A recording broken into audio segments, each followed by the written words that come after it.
gentlemen. Welcome to the UKIP Manifesto launch 2015. As you probably guessed, it's here in Thurrock for a reason. In May last year, we got 5 councillors elected, taking us to a total of 6, meaning now that we hold the balance of power on Thurrock Borough Council, something that we hope to replicate in Westminster on May the 7th.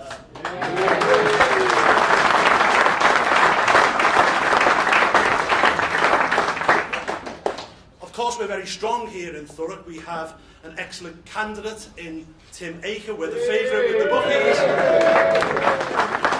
We're the favourite with the bookies, have been for over a year to take this seat, and we're ahead in the polls, and our aim is to make Tim Aker MEP, Tim Aker MP on May the 7th.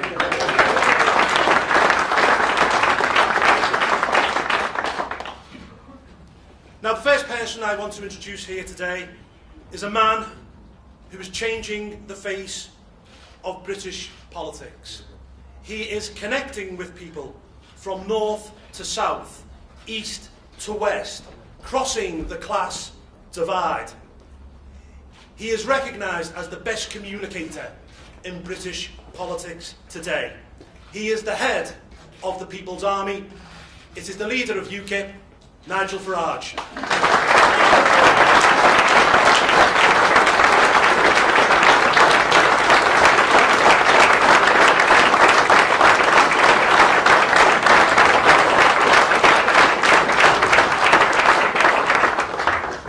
Well, good morning, everybody, and thank you for that welcome. We do, as a party, believe in Britain. In fact, we're the only party with the self-confidence and belief in this nation to say that we actually believe that not only could we, but that we should govern our own country, make our own laws, and negotiate our own international trade deals. And we are the only party standing in this general election saying we want a trade deal with Europe. We want to be good neighbours with our European friends, but we desperately seek a referendum so that we can set this country free from political union. And there is no third way. There is no renegotiation of any value that is to be had in Brussels. Now, our position is perfectly clear. We want our country back. And then, and only then, can we actually control our borders. Because the great truth of this immigration debate is that only by leaving the EU can we control immigration into this country. So we're the only party here that's got a credible plan for immigration and a positive vision. We want an Australian-style point system so that we can choose the quantity and type of people who come to live, work and settle in our country. And actually, if we do that, it'll be an ethical policy, it'll be a fair policy, and one that works in the interests of this country.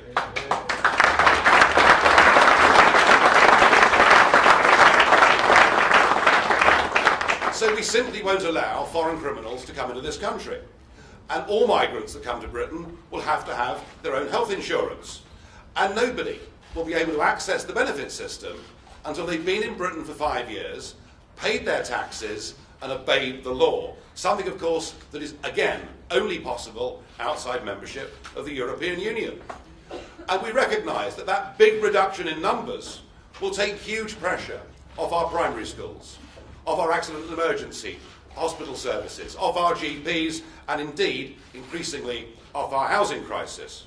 In fact, how can any party plan for the future of public services if they don't know in the next 5 years, within the nearest million people, how many will actually be in this country?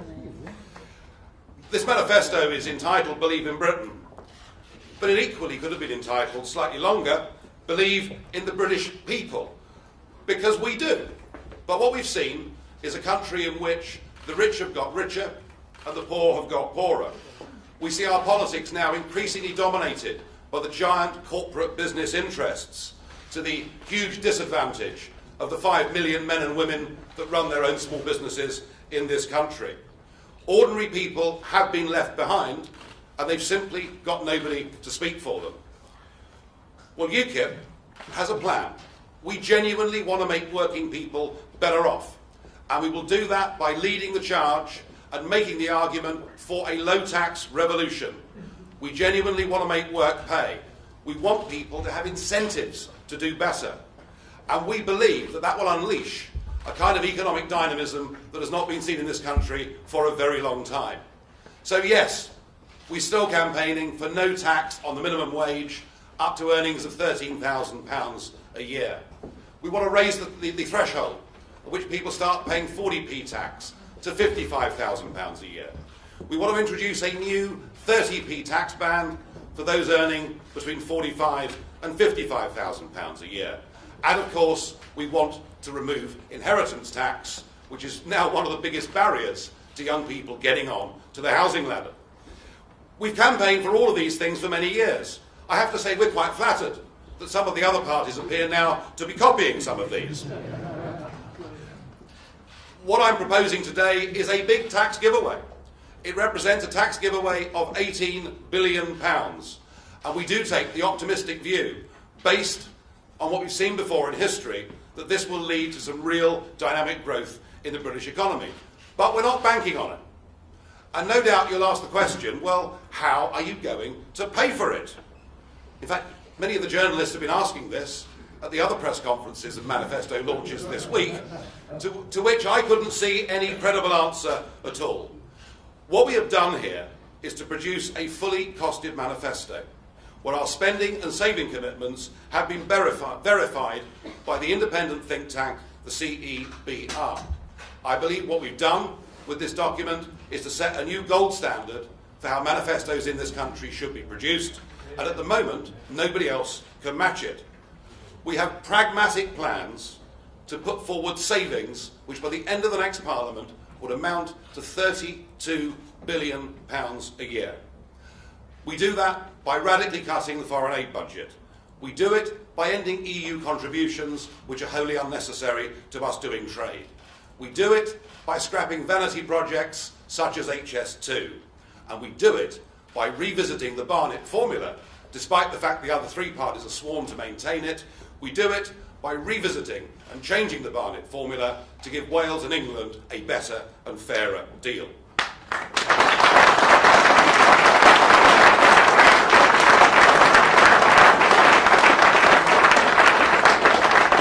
We are the only party with costed spending plans. And that leads on to all of our other policy commitments. UKIP is, despite what has been said in the past, UKIP is fully committed to the founding principles of the National Health Service. And we're the one party with a costed plan to increase spending by up to £3 billion a year. We want to train 20,000 extra nurses, 8,000 extra GPs, 3,000 more midwives. And the need to do this is great, as our rapidly increased population has put an intolerable strain on health services in this country. And we also want to end the tax on illness by scrapping hospital parking charges.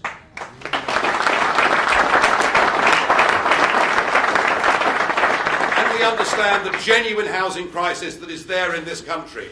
This country needs more homes. But under the current planning system, there are too few protections for our green spaces.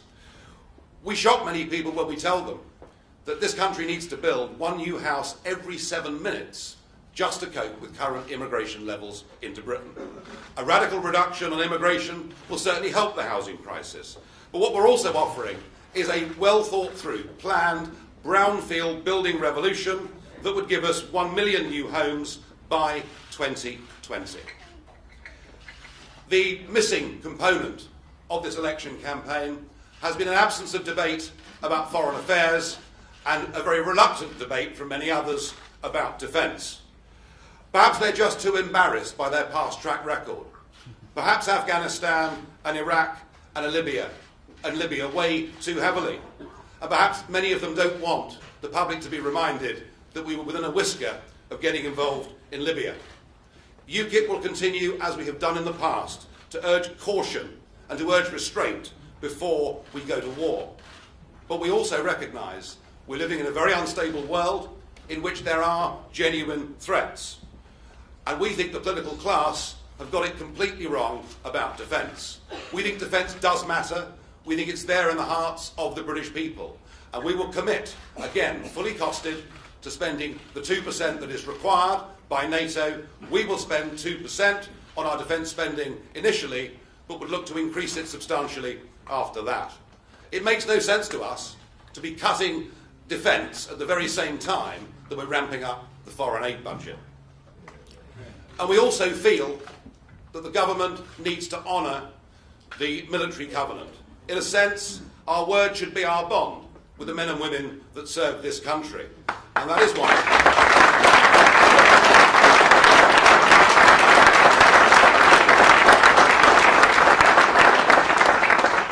we want a dedicated Minister for Veterans to make sure that our guarantee for jobs for ex-service men and ex-service women is carried out. And we need to do an awful lot more for those who've been damaged physically or mentally by conflict, or for those who have found the adjustment back into civilian life just too difficult. 5 years is a long time in politics, and it's an eon in terms of UKIP. I can say to you today that I absolutely congratulate Suzanne Evans and her team for producing this excellent manifesto.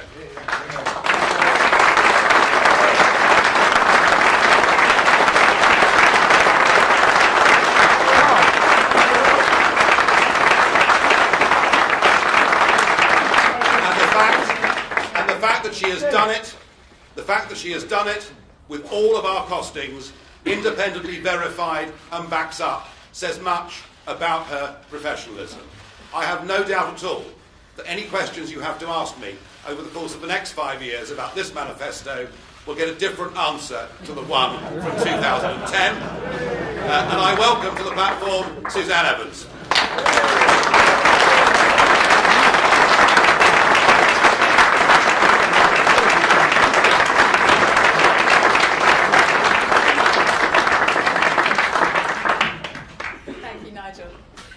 Well, I promised back at our spring conference in Margate that UKIP's 2015 manifesto would set us apart from the old parties. Running through it, I said, like lettering through a stick of rock, would be UKIP's clear belief in Britain. I promised it would celebrate our great country, draw a firm line under accusations we're a single-issue party, and put forward common-sense solutions to the economic crisis, the energy crisis, and the employment crisis. I said it would introduce fresh thinking around childcare and education, welfare, foreign aid, and how we look after our veterans and our older people, our farmers and our fishermen. All in addition to tackling two of the most pressing issues for the British public, the need for an EU referendum and immigration. Well, I think my team and I have achieved all these aims and much more.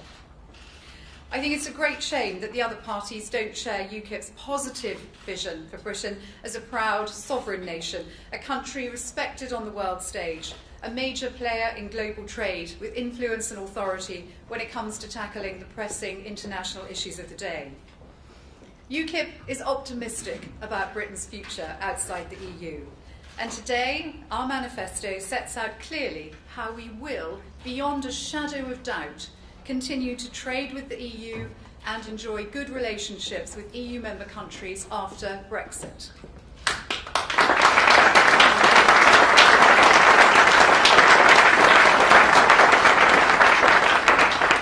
We don't need to be in political union with the EU to play a significant role in Europe. We've nothing to lose and everything to gain from Brexit, not least the ability to bank $9 billion a year that we will recoup from direct contributions alone and put that money into projects we know can be of far greater benefit to Britain. The simple fact is, whatever else you hear in the course of this election campaign, UKIP is the only party with the money. We're the only political party that can make spending commitments without raising taxes or adding a single penny to the national debt. We can give more to the NHS, to defence, the police, prison service and border agency. We can cut business rates, support students and carers, incentivise house building, honour the military government, and yes, give much needed tax cuts to both the lowest paid and that squeezed middle. And what's more, we're the only party whose fiscal plans have been fully costed and independently verified, as you can see in this 20-page document accompanying our manifesto today. We can show you the money because we have the money. And we have the money because we are not afraid to tackle head-on the big issues the other parties would frankly rather forget about. Take HS2. UKIP's made no secret of the fact that we'll scrap this white elephant, saving £4 billion in capital expenditure by the end of the Parliament. Another taboo we want to break, the Barnett formula, disowned by Lord Barnett himself and dissed by 2 parliamentary committees. Yet Westminster is far too worried about the wrath of the Scots to replace this outdated funding formula for the devolved nations with a needs-based system. Well, UKIP isn't frightened, and we will replace it, phasing in the changes to save £5.5 billion a year by the end of the Parliament. Another taboo I want to break this morning is the huge overseas aid budget. We've learned this week that the National Crime Agency is setting up a new department to prevent misuse of the massive £11 billion foreign aid budget, proving what UKIP has long said. Far too much of the money is eaten up by corruption and falls into the wrong hands. What's more, aid goes to countries that have their own space and nuclear weapons programmes. It's spent on projects without clear or measurable outcomes. Much of it goes to middlemen who run it for profit. Aid, far from helping the starving in the world, has in some respects become a fat cat industry.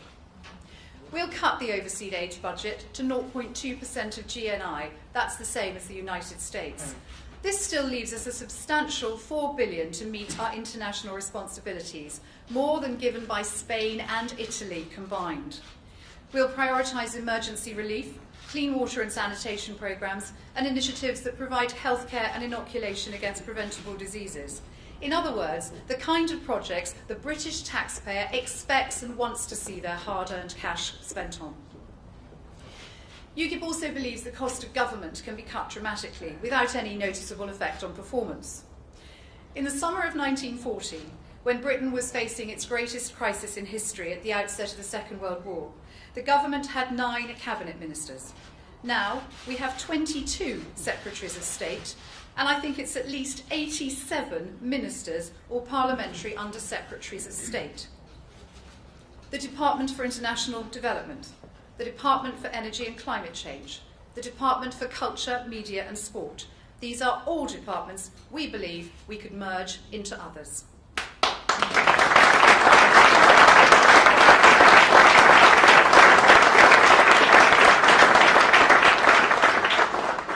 The money we save from leaving the EU, replacing the Barnett formula, scrapping HS2, reducing the size of government and decreasing the overseas aid budget, taken together with ending funding to what we call fake charities or state-sponsored lobbying and health tourism, while reaping a modest income from charging foreign lorries to use our roads, gives us a huge sum to invest in Britain, over £32 billion a year by 2020.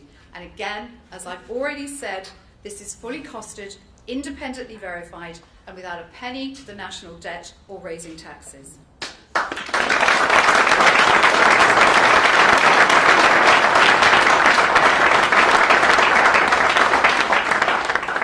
More money to spend means more money to go back to the taxpayer.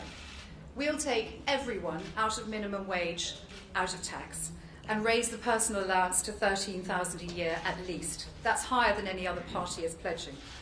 We'll also raise the 40% tax threshold to £55,000 to provide a boost for middle income earners who are no longer the wealthy in the country this tax was meant for, but they're school teachers, train drivers, senior nurses.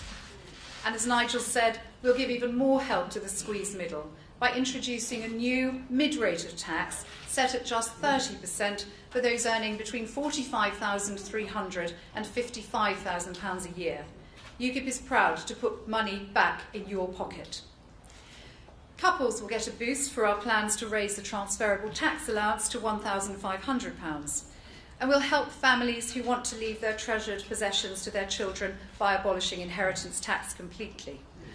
Our plans won't discriminate against single people or those who have personal assets that don't take the form of bricks and mortar.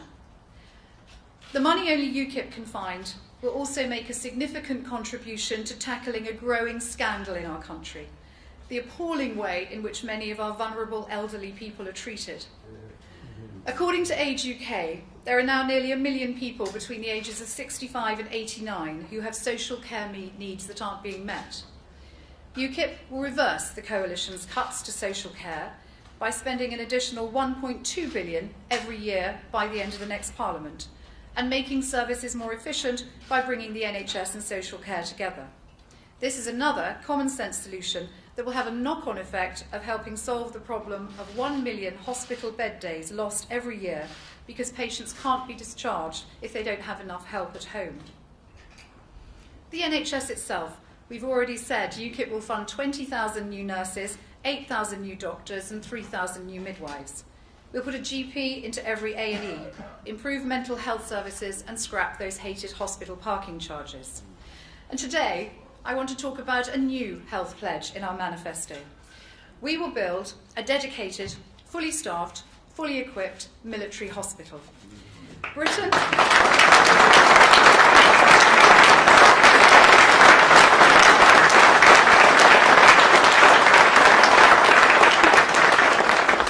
Britain is the only major country in Europe that no longer has one, and it's time that changed.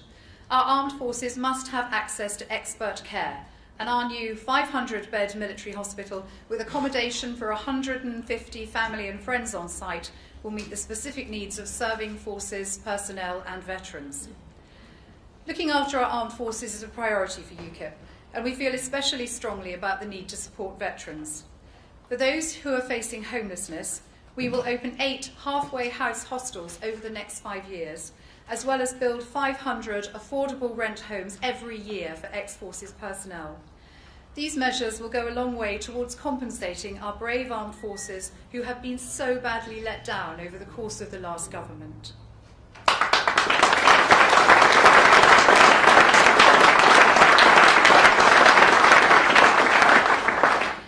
Under the terms of our NATO membership, we should be spending 2% of GDP on defence, yet UKIP is the only party that is actually pledging to meet those obligations.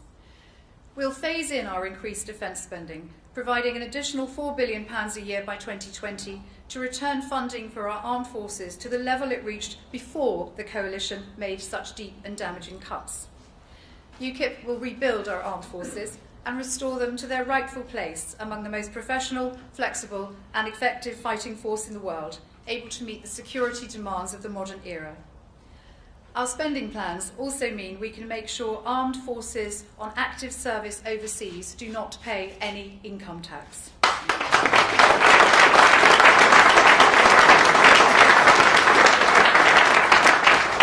It's the right thing to do, as is bestowing a National Defence Medal to all our veterans, regardless of their rank or length of service. To strengthen our internal security, UKIP will put an additional 6,000 frontline personnel into the border agency, police force and prison service. We'll draw a line under the Coalition's cuts and get our law enforcement agencies back into a fit state.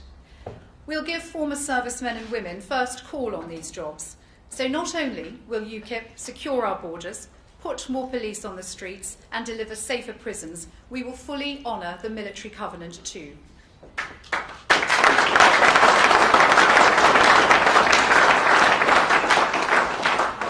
UKIP is also the party of small business. We'll cut business rates by offering 20% small business rate relief to potentially 90% of business properties, some 1.5 million in total, that have a rateable value of less than £50,000. And because cash flow is difficult enough at the best of times, and no small business should have to act as a banker for their clients, we'll introduce a scheme to stop big companies making repeated late payments to smaller companies.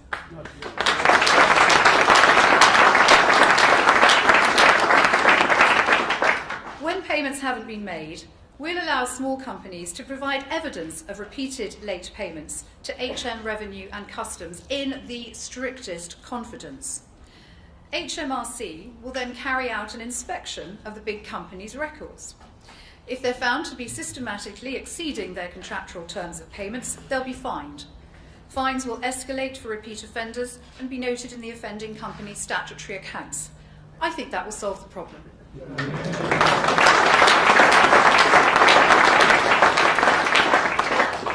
While we're on the matter of business and employment, let's look at pensions.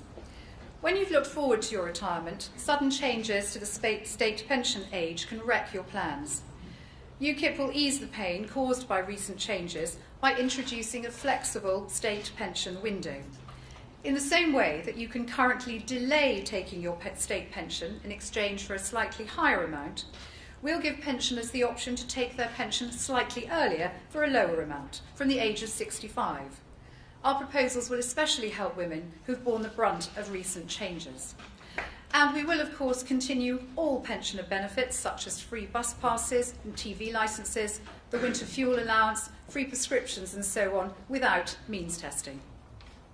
Not only that, by repealing the Climate Change Act, which makes energy companies add, or will make them add, nearly 9.8 billion onto our energy bills by 2020, we'll cut fuel bills for everyone, for every household, by an average of £197 by then.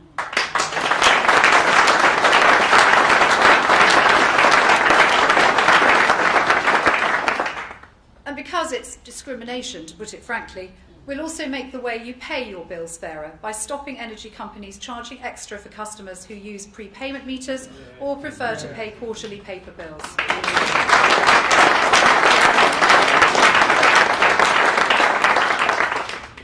UKIP will increase the carers allowance too.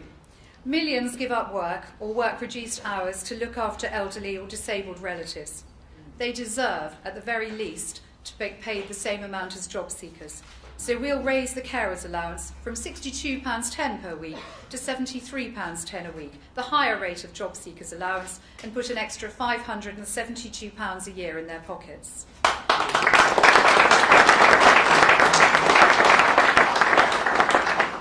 To help the students of today who have the skills we need tomorrow, those with degrees in science, technology, engineering, mathematics or medicine will not have to repay tuition fees, provided they work in their discipline and pay tax in the UK for 5 years after graduating.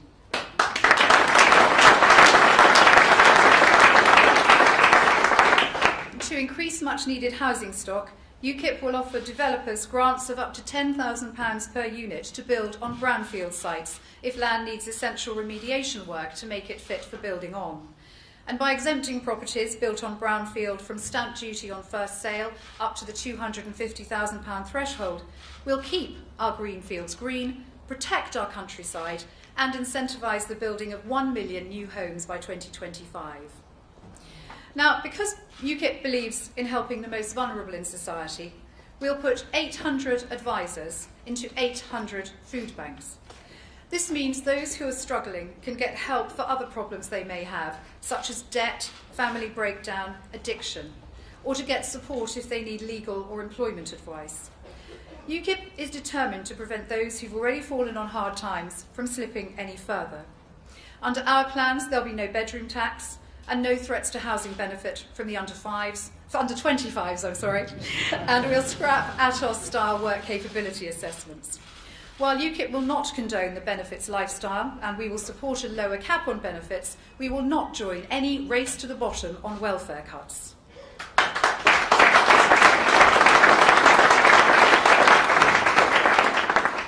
Today, UKIP draws a line in the sand and throws down the gauntlet to the other parties. We are advocating common sense and compassion. We say this is how taxpayers' money should be spent. This is how we can get better value for money here at home for the people of Britain on responsible social projects. And remember, our sums add up. This is not pie-in-the-sky policy making. It's costed and it's realistic. If the people of Britain choose to follow our pathway out of the EU and into the world, it could become reality within months. Under our vision for direct democracy, the people of Britain could also access the heart of government within months. UKIP believes in people power, and every 2 years will allow a national referendum on the issue of greatest importance to the British public, gathered via an approved petition of more than 2 million signatures. The outcome will be included in the Queen's speech, so the public can and will directly affect legislation. We'll also offer real recall. We'll make MPs and other elected officials answerable to their constituents. We should be able to tell them, you're fired, if they deserve to be, and UKIP will give you real power to sack your MP.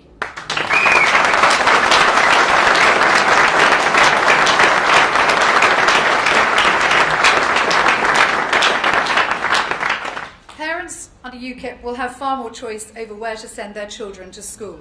We'll bring back grammar schools and increase vocational and technical colleges. We'll also free up teachers' workloads by cutting down on the paperwork that's taken the joy out of the profession for too many. We'll give parents greater freedom over how they use their childcare vouchers, allowing them to club together to hire a nanny or childminder, for instance. And by requiring local authorities to keep a register of childcare providers willing to offer emergency care at short notice, mums and dads can have easy access when they most need it. On a more serious note on childcare, we want to hold a thorough review of child safeguarding. Despite more rules and regulations than ever, the system is clearly not protecting our children as it should be, and we will investigate failings without fear or favour. UKIP's also the party of animal welfare. Out of the EU, UKIP will end the transport of live animals for slaughter that Brussels continues to allow. We'll install CCTV in every abattoir to ensure the highest standards are met, and we'll triple the maximum jail sentences for those convicted of animal cruelty and torture, also imposing lifetime bans to prevent them from ever owning or looking after animals again.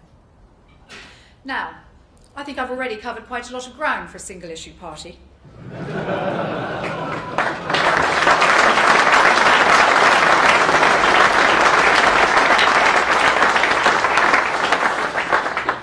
Still, that doesn't stop the simple fact that UKIP is the only party prepared to face up to the reality of the highest levels of immigration on record. But let me make it clear. UKIP is not anti-immigration. Immigrants are not the problem. It's our current immigration system that's broken.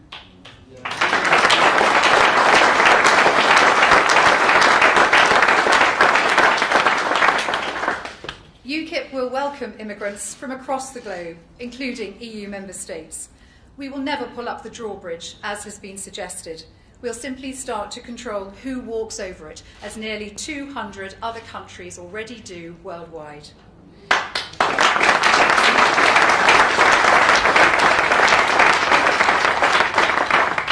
We must end the unsustainable pressure on housing, school places and the NHS, and the downward pressure on wages, so we can enable living standards to rise again and for unemployment to fall, and I mean a genuine fall.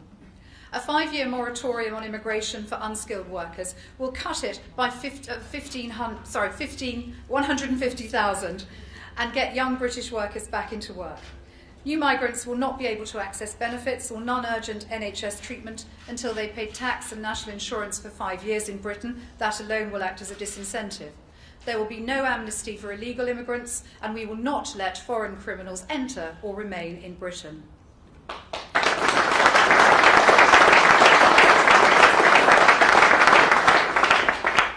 I'm proud of our immigration policy. UKIP will not discriminate against non-EU countries, and not least against our old friends in the Commonwealth.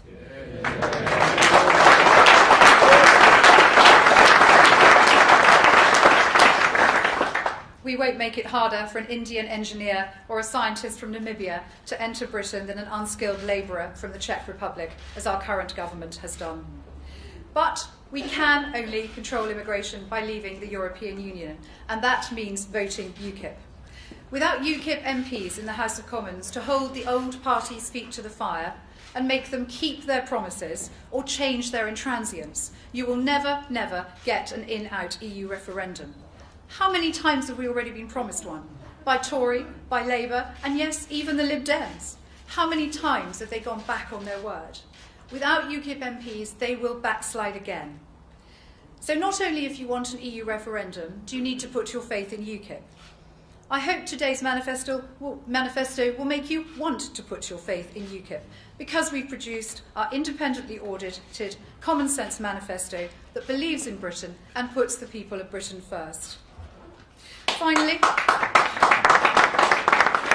I just want to say I've been very fortunate to have a bright, astute and incredibly hard-working team working with me on this. You know who you are, and I give you my heartfelt thanks.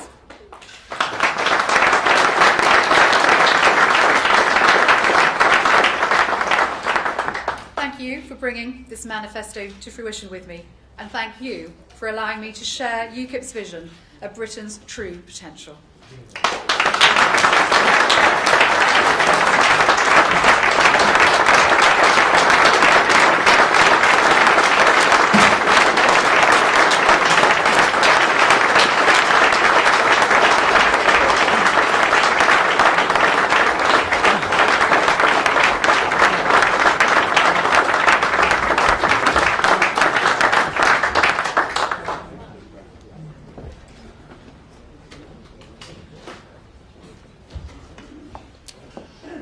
Excellent, Suzanne. Now we'll move to questions. I'll start with Channel 4, Michael, because as another party once said, after that things can only get better.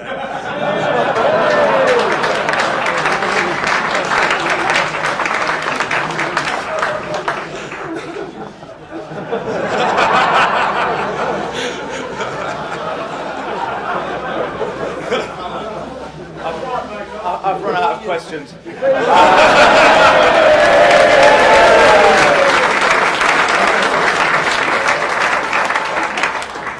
Mr. Farage, you've repeatedly said you don't trust David Cameron. We now hear that in the final week of his campaign, you'll be putting out feelers to the Conservatives.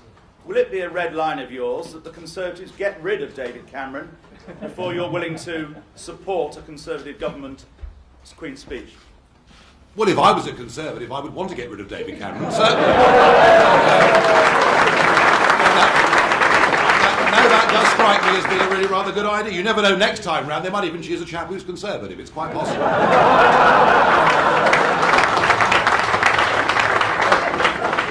Can I... Serious business politics. Can I make it absolutely clear I have not put any feelers out to anybody over the course of the last week or month, and nor will I be between now and May the 7th. I've no intention of speaking to anybody other than the British public in as large a numbers as I possibly can.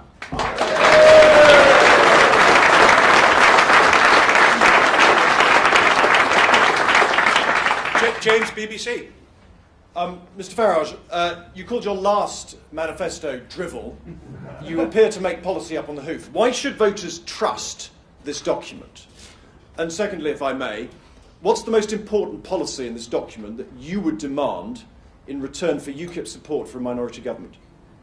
OK, look, 5 years ago, it's a very, very long time ago, and we did have a 486-page document, which was produced rather at the last minute, and quite frankly, I don't think that's relevant to UKIP today. UKIP is frankly unrecognisable from the UKIP of 5 years ago.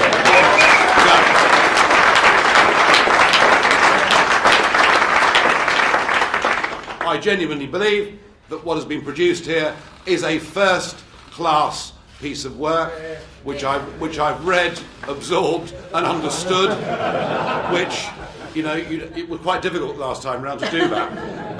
And I think, quite uniquely, actually getting all the policy proposals, the spending plans, the cut, getting the whole thing costed and independently verified is a real feather in Suzanne's cap. Well done. What do I think is the most important part of this manifesto, and without which we wouldn't even contemplate doing a deal of some kind, which doesn't mean joining a coalition, incidentally. Well, it is without doubt that the people of this country have a full, free and fair referendum on our membership of the European Union, not a pro-EU government-led stitch-up.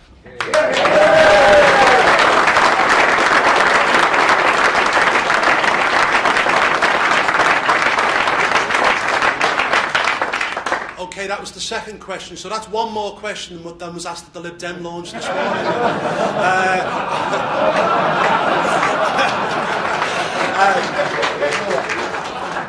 OK, Chris Hull, is it Daily Telegraph? No? Sorry, my glasses, obviously. There we are.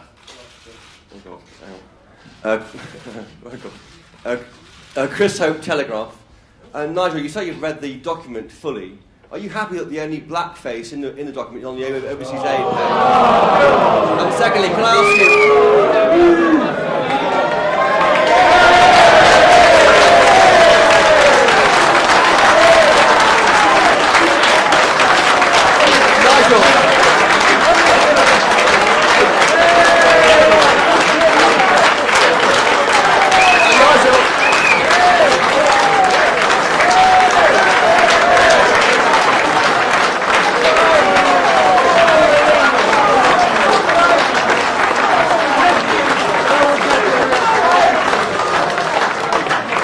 Thank you, Nigel. If you can answer the question, please, Nigel. And second thing. Well, I'm sorry. If Nigel can answer the question, I'd be grateful. Thank you. Okay. Nigel, also, what's your advice to former supporters of Tories who are now drifting back to the party, as the opinion polls show? Should they vote tactically to benefit you guys on the election day? I don't think UKIP voters are the sort of people who will vote tactically in this election simply because they've already made the transition. They've crossed the line, they've decided that established party politics is not for them, and that is why actually support for us is holding incredibly steady, despite the fact it is quite difficult for us to get our main messages out to the British public, but we're going to go on determined to do that. But what I do want to see is, I want to see some tactical voting in seats in which UKIP is the challenger. And, the Haywood and Middleton by-election last year showed that all this nonsense we read about UKIP voters all being former Tory voters is arithmetical nonsense. Had more Conservatives used their head in Haywood and Middleton, we would have beaten Labour and we would have won that seat. And I would back that up by saying that still nobody seems to have noticed that in the Rochester and Stroud by-election, Mark Reckless got 42% of the vote in a seat in which UKIP had never stood before. The Conservative vote share was down 14%. Therefore, by a ratio of 2 to 1, Reckless won that by-election with non-Conservative voters.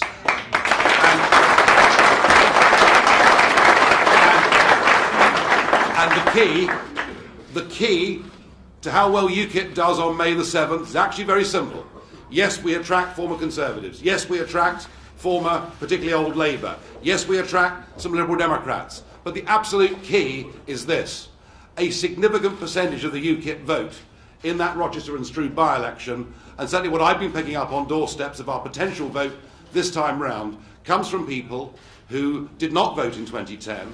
In many cases, they haven't voted for 20 years. In some cases, they've never voted in their entire lives. But they see UKIP as being a positive party that offers them hope. And our challenge is to get those people out there that don't usually vote but agree with us to go down to the polling station on May the 7th. That is our key to success.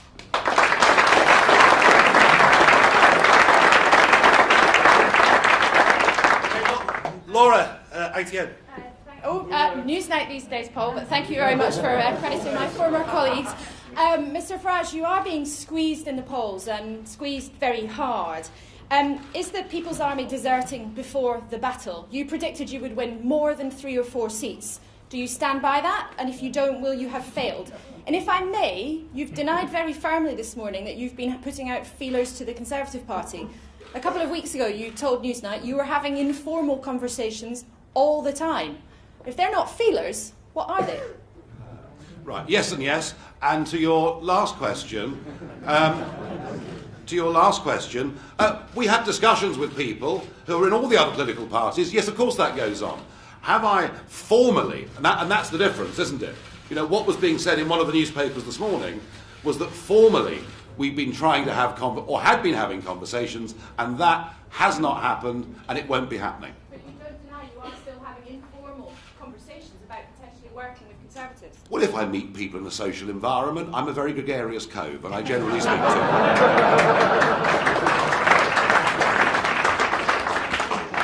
Oh, okay. Next question. I'm struggling to see actually. Andy Bell. Andy. Thank you. Andy Bell, 5 News. Mr Farage, would you stop people with HIV entering Britain? Disgusting question. It's very interesting. No, it's a very good question. I thought it was very interesting on the one leaders debate with everybody participating that we're going to have in this election campaign, that when I made the comment that health tourism was costing up to about £1.8 billion a year, and that £1 billion of that was actually very recoverable, and that I thought it was wrong that this government in 2012 had changed the law to say that anybody can fly into Britain, regardless whether they've ever been here before or have any connection with this country, go to a London hospital, have a test for HIV, and if they're proved positive, receive retroviral drugs that are worth more than £20,000 a year. I got the very predictable politically correct response. I think Ed Miliband tweeted that it was disgusting, and I can't remember quite what Natalie Bennett said. It's always quite difficult to remember what she says. But the point is, do I stand by that? You bet your life I stand by that.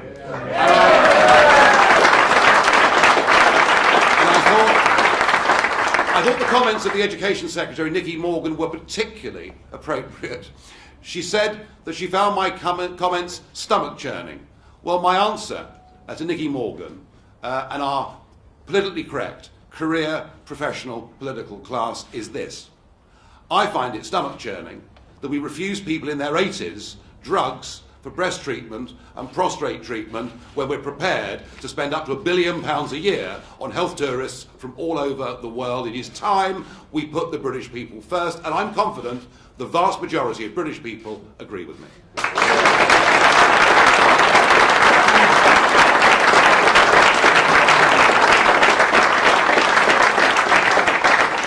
Okay, last question. Paul, I can't see.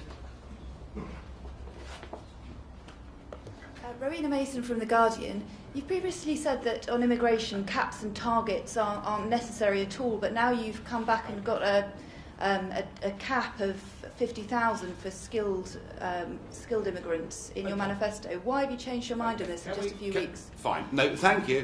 Let's end this debate on this subject. There is a difference between the number of skilled workers you let into a country under an Australian point system on a sectoral basis where firstly you may need people and secondly they will actually bring something good to this country. There is a very different measure between that and what we've said on that is we don't anticipate it being as much as 50,000 people a year, all right? There is a very, very big difference between that and very arbitrary net migration targets. The only way you can effectively set a net migration target is to be like the former communist countries where you don't allow anyone to leave.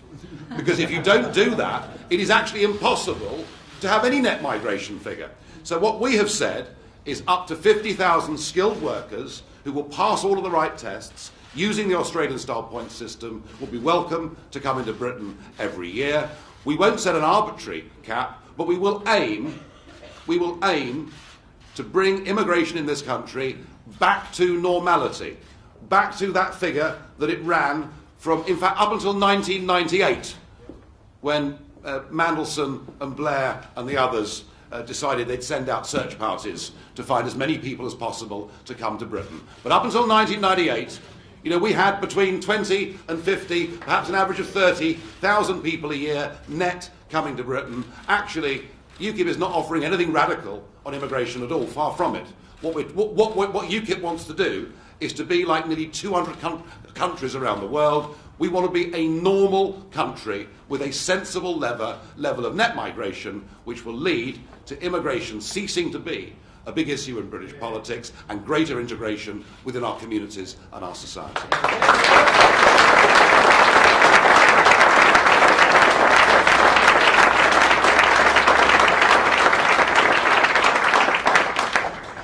Okay, thank you very much for coming here today, ladies and gentlemen. I think today has proven really the journey of professionalism UKIP has been on since 2010. We're buoyant, we're confident, and we believe we will make great strides on May the 7th, on the day of the general election. Thank you very much.